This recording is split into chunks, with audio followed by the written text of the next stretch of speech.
Mutiara Hikmah Official, menyingkap hikmah di balik sunnah.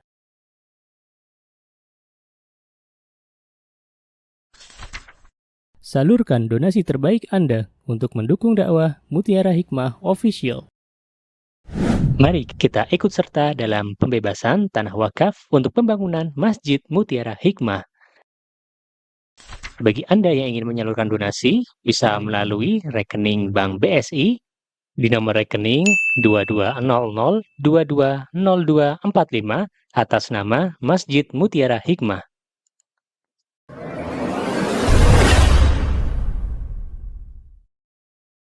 Bagaimana kabarnya ibu-ibu semuanya? Sehat? Masya Allah, senangnya hari ini bisa berjumpa dengan ibu-ibu salihah di Majelis Taklim KPA Al-Hijrah. Sebelumnya saya mau bertanya, KPA ini ku nopo nggih? Oh, Masya Allah, KPA, Kelompok Pengajian Al-Quran. Masya Allah. Saya senang ibu-ibu ketika melihat ibu-ibu semangat belajar Al-Quran. Kenapa? Karena Al-Quran ini, Bu, tidak akan meninggalkan kita barang sekejap. Al-Quran akan terus menemani kita di dalam kehidupan kita. Allah Subhanahu wa ta'ala menjadikan Al-Quran ini sebagai syifa, sebagai obat bagi siapapun yang diuji oleh Allah Azza wa Jalla dengan sakit. Dan sakit niku ada dua, Bu. Ada sakit secara fisik dan sakit secara batin. Maksudnya adalah penyakit-penyakit yang ada di dalam hati. Al-Quran juga Allah turunkan untuk memberikan petunjuk kepada manusia. Barang siapa yang setiap hari Allah mudahkan untuk membaca Al-Quran, maka Allah tenangkan jiwanya. Masya Allah, kebahagiaan ada di dalam Al-Quran. Bahkan Masya Allah ibu-ibu, ketika ibu-ibu bersama Al-Quran, ibu-ibu baca, ya a'udzu billahi minasyaitonir rajim. Bismillahirrahmanirrahim. Baca basmalah 19 huruf, ibu-ibu dapat pahala 190 kebaikan. Di mana ada amal salih yang lebih besar daripada membaca Al-Quran. Kemudian nanti di kubur nanti, Masya Allah, para ahli Quran, orang-orang yang senang bermuamalah dengan Al-Quran, Allah tidak akan mengizinkan ulat-ulat yang ada di tanah untuk memakan jasadnya. Ada sebuah kisah nyata, dan ini kisahnya insya Allah valid, Bu. Bukan cerita dari negeri dongeng, ya, bukan cerita fiktif, tapi ini cerita nyata. Seorang laki-laki dari Indonesia yang tinggal di kota Mekah. Siapa yang pengen tinggal di kota Mekah boleh angkat tangan? Wah, Masya Allah. Kayaknya ibu-ibu kalau tinggal di kota Mekah itu sepertinya sudah nggak ingat Indonesia ya. Apa? Karena di sana nikmat untuk beribadah. Ya, tidak ada satupun dari kaum mukminin, dari kaum mukminah yang berangkat ke kota Mekah nggak mau balik. Semuanya pasti pengen balik. Nah, ini dikisahkan ada seorang laki-laki warga Indonesia yang sudah lama tinggal di kota Mekah. Jadi anak-anaknya lahir di sana, Bu. Beliau setiap hari beliau membaca Al-Quran. Dan setiap hari Jumat beliau hatamkan Al-Quran 30 juz. Pinten, Bu? Kita nih kalau hari Jumat hatam 30 juz, nopo juz 30? Juz 30 mawon sudah alhamdulillah. Niki 30 juz. Berarti dalam sehari beliau membaca Al-Quran kurang lebih 5 juz. Masya Allah. Ustazah kata sangat 5 juz. Kalau baca Al-Quran baru setengah halaman sudah menguap. Ya. Baru setengah halaman HP-nya bunyi, tring ya. Akhirnya ya membacanya alhamdulillah ya, sehari baru dapat 1 juz. Alhamdulillah. Baik, kembali ke laki-laki yang berada di kota Mekah. Nah, laki-laki ini ibu-ibu ya Allah wafatkan dan dikubur di kota Mekah, ya, di pekuburan Ma'la. Jadi kalau di kota Mekah itu ada pekuburan Ma'la, kalau di kota Madinah di samping Masjid Nabawi itu ada pekuburan Baqi'. Nggih mboten?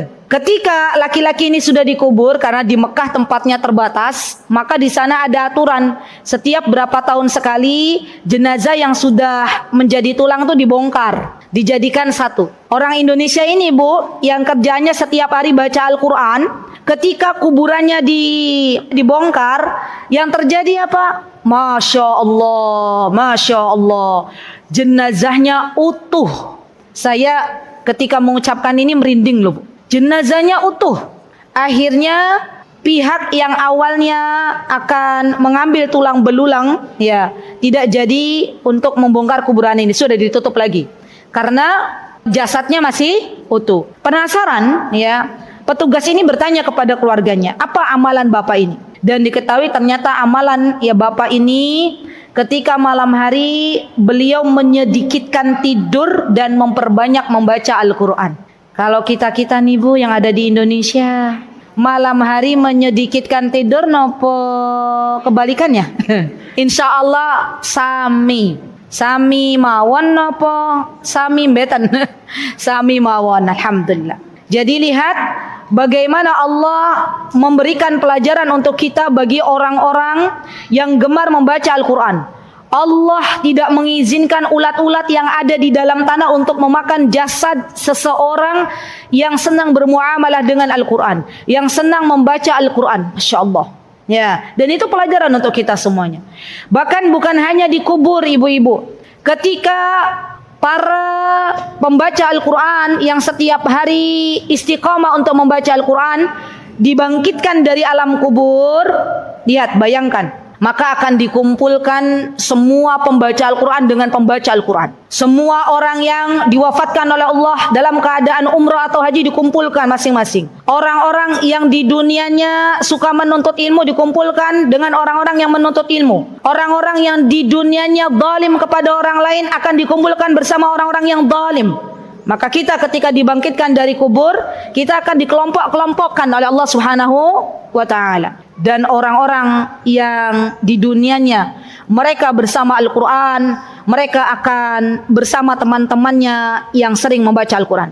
Maka ketika itu Al-Quranul Karim, Al-Quran yang senantiasa kita baca ini, mereka, ya, Al-Quran ini firman-Nya Allah akan datang kepada Allah Subhanahu wa Ta'ala dan akan berkata kepada Allah Subhanahu wa Ta'ala. Apa kata Al-Quran? Ya Rabb, wahai Rabbku, kata Al-Quran, izinkan aku untuk memberikan syafaat kepada orang-orang yang dulu gemar membacaku. Masya Allah. Dan Allah Azza wa Jalla memberikan izin untuk Al-Quran ini agar bisa memberikan syafaat kepada orang-orang yang gemar membaca Al-Quran.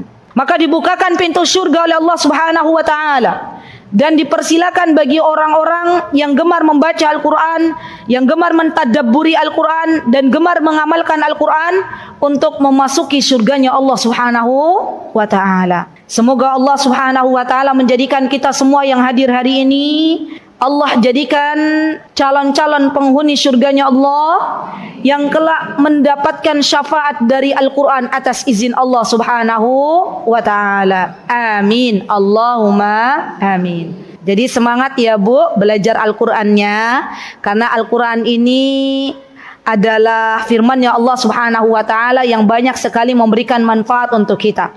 Bu, terkadang ujian seseorang yang pengen memperbaiki bacaan Al-Quran itu ada pada semangat yang ada pada dirinya.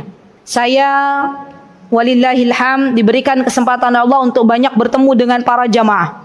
Dan salah satu jamaah pernah bercerita kepada saya, beliau punya kelompok tahsin Al-Quran, Ibu. Ya, kata beliau, dan bagus, Masya Allah, beliau bersanad. Ya, ketika jamaah ikut ngaji, awal-awalnya banyak, ya, sekitar 50 orang. Ya, pertemuan selanjutnya keadaannya bagaimana, Bu? Istiqomah atau berkurang? Bisa ditebak ya, berkurang. Sampai yang istiqomah hanya 10 orang saja. Ya. Dan beginilah sunnatullah. Orang yang pengen belajar Al-Quran dengan benar, orang yang pengen belajar Al-Quran dengan sungguh-sungguh, maka dia berjuang. Ya. Karena surga Allah itu adalah barang dagangannya Allah yang mahal. Ya, kita ketika berada di dunia, ibu-ibu, kita berjuang untuk mendapatkan surganya Allah dengan berbagai macam amal soleh yang kita lakukan, maka itu adalah sebuah kewajaran. Ya, baik. Jadi saya berpesan kepada para pengurus KPA Al-Hijrah ataupun ibu-ibu jamaah semuanya, terus belajar Al-Quran. Jangan pernah berhenti untuk belajar Al-Quran. Ketika ada niat untuk berhenti, maka minta tolonglah kepada Allah Subhanahu wa Ta'ala, dan berharaplah kepada Allah Subhanahu wa Ta'ala semoga Allah Azza wa Jalla mengumpulkan kita semuanya sebagaimana Allah mengumpulkan kita di Masjid Syuhada ini. Semoga kelak Allah kumpulkan kita nanti di dalam surganya Allah. Amin. Allahumma amin. Baik, ini baru motivasi. Ya. Kemudian yang pertama ibu-ibu, segala puji hanya bagi Allah Subhanahu wa Ta'ala, Zat yang telah memberikan kepada kita banyak kenikmatan. Masya Allah. Di antara kenikmatan yang Allah berikan kepada kita adalah kita diberikan nikmat sehat. Nikmat apa, Bu? Sehat. Dan nikmat sehat ini adalah sesuatu yang dirindukan oleh orang-orang yang saat ini sedang sakit. Ya, belum lama ini kami diberikan kesempatan oleh Allah Subhanahu wa Ta'ala untuk menjenguk ya jamaah yang sedang diuji oleh Allah Azza wa Jalla dengan sakit, ibu-ibu. Dan beliau mengatakan bahwa pada dasarnya beliau sudah kangen untuk hadir di majlis ilmu. Ya, tapi karena kondisi yang tidak memungkinkan beliau untuk hadir di majlis ilmu, maka beliau akhirnya berada di rumahnya. Ya. Jadi terkadang kenikmatan yang Allah berikan itu, ibu-ibu, jarang kita syukuri, padahal itu adalah kenikmatan yang dirindukan oleh orang lain. Nggih mboten? Contoh misalnya, ketika Allah berikan kepada kita mata untuk bisa melihat, kita bersyukur napa mboten, Bu, dengan mata yang Allah berikan kepada kita. Kadang kita lupa, nggih mboten? Padahal mata ini yang mana dengan mata kita bisa melihat ciptaan-ciptaannya Allah, maka kenikmatan bisa memandang itu dirindukan oleh saudari-saudari kita yang tuna netra. Masya Allah. Saya punya jamaah ibu-ibu di kajian Umida ya, di Masjid Jogokarian. Itu ada salah satu jamaah yang ketika beliau datang, saya sudah mulai melihat ya, fokus ke beliau. Jadi beliau datang dituntun oleh kawannya, duduk paling depan. Setelah pengajian saya tanya kepada beliau, datang dari mana Mbak? Gitu ya. Saya dekati, katanya dari daerah Cangkringan apa ya, dari jauh. Ya, Masya Allah. Beliau kondisinya tunanetra, ibu-ibu. Datang ke kajian. Dan bukan hanya di Majlis Taklim Umida Masjid Jogokarian. Saya pernah juga berjumpa dengan jamaah yang tunanetra di Masjid Ar-Royan Purworejo. Ya, ada mengisi di sana. Beliau datang, rumahnya di dekat pantai. Datang dengan jamaah-jamaah lainnya naik minibus ya, untuk menghadiri majelis ilmu.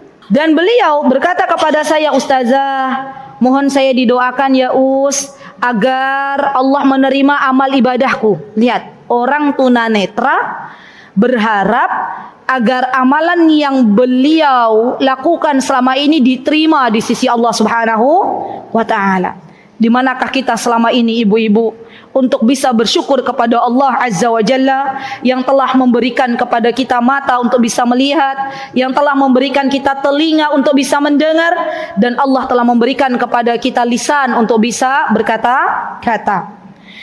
Kemudian nikmat di antara nikmat yang terkadang kita tidak sadari adalah setiap nikmat yang kita temui sehari-hari. Contoh misalnya apa? Ketika Allah Azza wa Jalla berikan kita matahari menyinari dunia ini.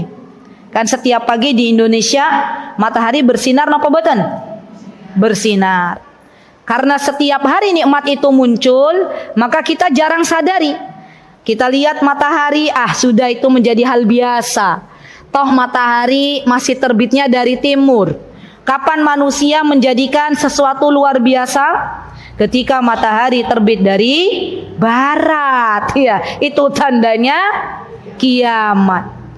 Padahal saudari-saudari kita yang ada di belahan dunia lain, di daerah Amerika Serikat sana, ya, di daerah barat sana, ya, ada mereka itu yang mengalami kehidupan malamnya lebih panjang daripada siangnya. Maka dari itu mulailah ibu-ibu, ketika esok Allah masih hidupkan kita, kita bisa melihat matahari terbit, kita ucapkan alhamdulillah. Karena ini adalah nikmat dari Allah Subhanahu wa taala. Semoga Allah Subhanahu wa taala mengampuni segala dosa kita, dan semoga Allah Subhanahu wa taala menjadikan kita semua yang hadir di Masjid Syuhada ini orang-orang yang pandai mensyukuri nikmat Allah. Amin. Allahumma amin. Mutiara Hikmah Official, menyingkap hikmah di balik sunnah.